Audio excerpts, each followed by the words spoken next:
तुम्हारी जिंदगी का सबसे बड़ा नुकसान शायद तुम्हारी सबसे बड़ी जीत हो सकता है। एक आदमी था जिसके पास सब कुछ था, दौलत, नाम और समुद्र में तैरते उसके जहाज।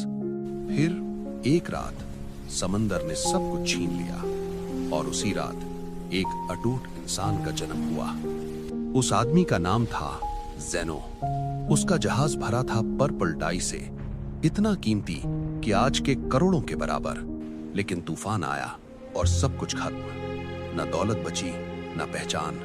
बस एक सवाल बचा, अब मैं कौन हूं? खाली हाथ, भीगा हुआ ज़ेनो एथेंस की गलियों में भटक रहा था। फिर वो एक किताब की दुकान में घुसा। वहां उसने पढ़ा सुकरात के बारे में और पहली बार उसे समझ आया, जिसे वो खो चुका है वो कभी उसका था ही नहीं। असली दौलत तुम्हारे विचार हैं, तुम्हारा चरित्र है। उसने पूछा, मुझे ऐसे लोग कहां मिलेंगे? दुकानदार ने बाहर इशारा किया, एक फकीर जैसा आदमी।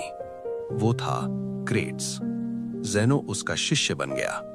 एक दिन क्रेट्स ने उसे दाल से भरा बर्तन दिया और कहा, इसे लेकर भीड़ में चलो। ज़ेनो को शर्म आ रही थी। तभी क्रेट्स ने बर्तन तोड़ दिया।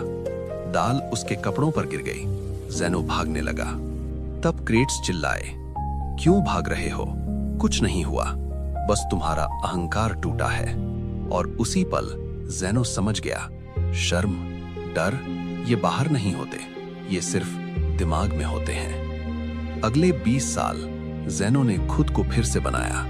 उसने जान लिया कि जहाज लकड़ी के डूबते हैं, रूह के नहीं। फिर एक दिन वो खड़ा हुआ एथेंस के एक स्थान पर जिसे कहते हैं स्टोआ, और वहीं से जन्म हुआ स्टोइसिज्म का। एक ऐसा दर्शन जो तुम्हें सिखाता है कि तुम्हारे साथ क्या होता है ये तुम्हारे हाथ में नहीं है, लेकिन तुम कैसे प्रतिक्रिया देते हो वही तुम्हारी असली शक्ति है।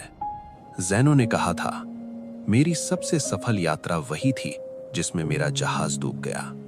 तो अगली बार जब तुम्हारी जिंदगी में तूफान आए, भागना मत। शायद तुम्हारा जहाज नहीं, तुम्हारी कमजोरी डूब रही हो। कमेंट में लिखो अटूट अगर तुम समझ गए हो। जुड़ो मनत्व से और सुनो शून्य का स्वर।